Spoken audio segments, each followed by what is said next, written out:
Parágrafo 401. A partir do primeiro pecado, uma verdadeira invasão do pecado inunda o mundo. O fratricídio cometido por Caim contra Abel, a corrupção universal em decorrência do pecado. Na história de Israel, o pecado se manifesta frequentemente e, sobretudo, como infidelidade ao Deus da aliança e como transgressão da lei de Moisés.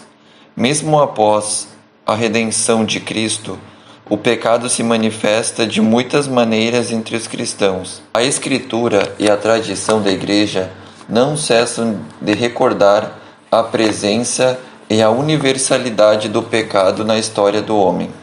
O que nos é manifestado pela revelação divina concorda com a própria experiência.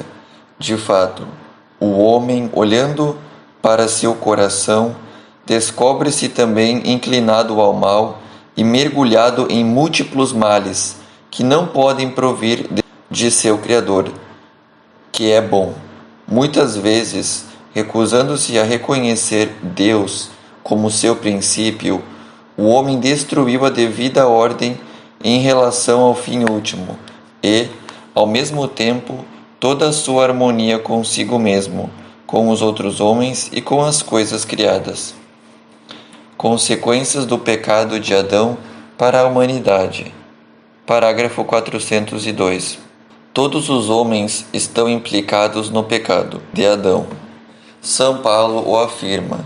Pela desobediência de um só homem, a humanidade toda tornou-se pecadora. Carta de São Paulo aos Romanos, capítulo 5, versículo 19. Pois, como o pecado entrou no mundo por um só homem, e por meio do pecado a morte, e a morte passou para todos os homens, porque todos pecaram.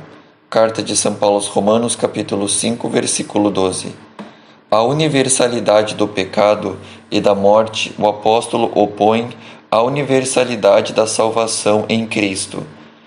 Como a falta de um só acarretou condenação para todos os seres humanos, assim a justiça de um só trouxe para todos a justificação que dá a vida. Carta de São Paulo aos Romanos, capítulo 5, versículo 18. Parágrafo 403.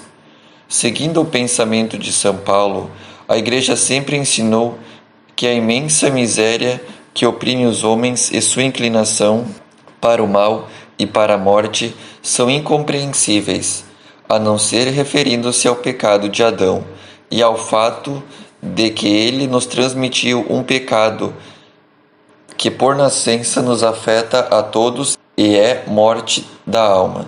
Em razão desta certeza de fé, a Igreja ministra o batismo para a remissão dos pecados, mesmo às crianças que não cometeram pecado pessoal. Parágrafo 404. De que maneira o pecado de Adão tornou-se o pecado de todos os seus descendentes? O gênero humano inteiro é, em Adão, sicut unum corpus unius hominis, como um só corpo de um só homem. Em virtude desta unidade do gênero humano, todos os homens estão implicados no pecado de Adão, como todos estão implicados na justiça de Cristo. A transmissão do pecado original é, contudo, um mistério que não somos capazes de compreender plenamente. Sabemos, porém, pela revelação, que Adão havia recebido a santidade e a justiça originais, não exclusivamente para si, mas para toda a natureza humana.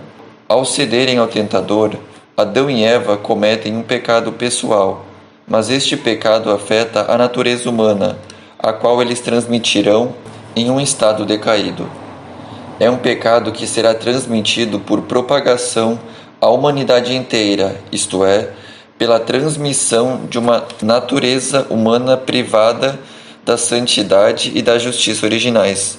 Por isso, o pecado original é denominado pecado, de maneira analógica. É um pecado contraído e não cometido, um estado e não um ato. Parágrafo 405. Embora próprio a cada um, o pecado original não tem em nenhum descendente de Adão caráter de falta pessoal.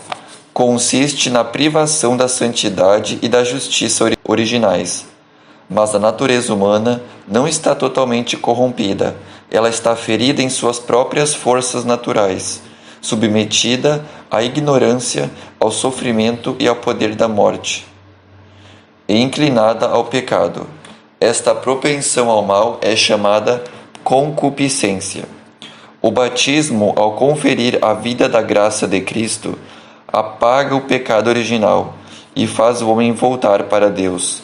No entanto, as consequências de tal pecado sobre a natureza, enfraquecida e inclinada ao mal, permanecem no homem e o incitam ao combate espiritual. Parágrafo 406. A doutrina da Igreja sobre a transmissão do pecado original adquiriu precisão sobretudo no século V, em especial sob o impulso da reflexão de Santo Agostinho contra o pelagianismo, e no século XVI, em oposição à reforma protestante. Pelágio sustentava que o homem podia, pela força natural de sua vontade livre, sem a ajuda necessária da graça de Deus, levar uma vida moralmente boa. Limitava assim a influência da falta de Adão a de um mau exemplo.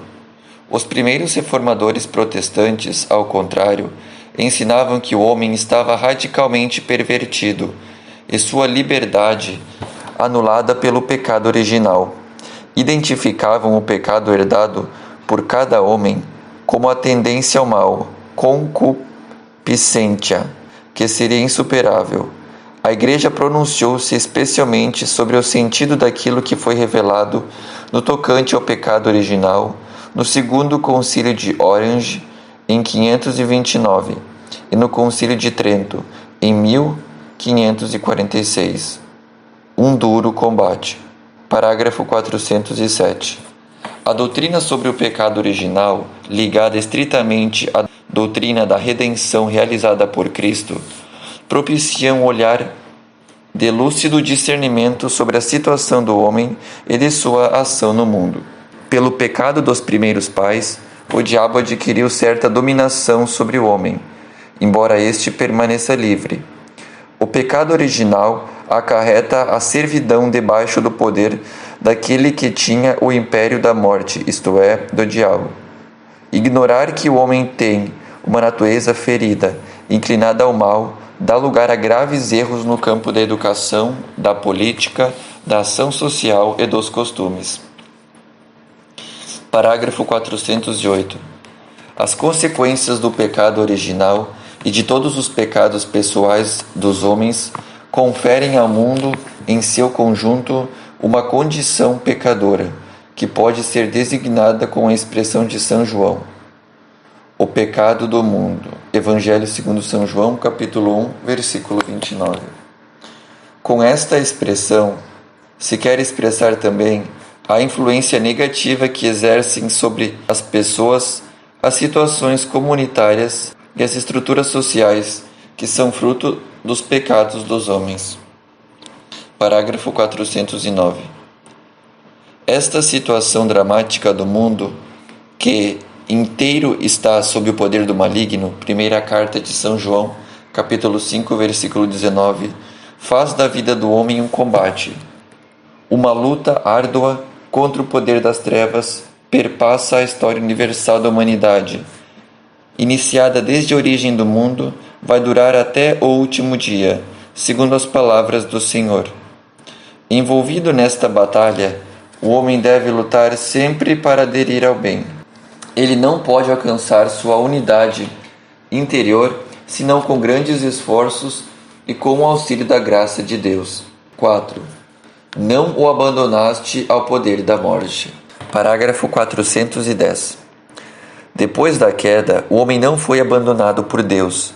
Ao contrário, Deus o chama e lhe anuncia, de modo misterioso, a vitória sobre o mal e o reerguimento da queda. Esta passagem do Gênesis foi chamada de proto-evangelho. por ser o primeiro anúncio do Messias Redentor, do combate entre a serpente e a mulher e da vitória final de um descendente desta última. Parágrafo 411. A tradição cristã vê nesta passagem um anúncio do novo Adão, que, por sua obediência até a morte e morte de cruz, carta de São Paulo aos Filipenses, capítulo 2, versículo 8, repara com superabundância a desobediência de Adão. Além disso, numerosos padres e doutores da Igreja veem na mulher anunciada no proto-evangelho a mãe de Cristo, Maria, como nova Eva. Foi ela que, primeiro e de forma única, se beneficiou da vitória sobre o pecado conquistado por Cristo. Ela foi preservada de toda a mancha do pecado original e durante toda a vida terrestre, por graça especial de Deus, não cometeu nenhuma espécie de pecado. Parágrafo 412. Porque, no entanto, Deus não impediu o primeiro homem de pecar? São Leomagno responde: a graça inefável de Cristo deu-nos bens melhores do que aqueles que a inveja do demônio nos havia subtraído. Santo Tomás de Aquino: nada obsta a que a natureza humana tenha sido destinada a um fim mais elevado após o pecado. Com efeito, Deus permite que os males aconteçam para tirar deles um bem maior. Donde a palavra de São Paulo: onde, porém, se multiplicou o pecado, a graça transbordou. Carta de São Paulo aos Romanos, capítulo 5, versículo 20. Eu canto do exultet, ó feliz culpa, que mereceu tal e tão grande Redentor.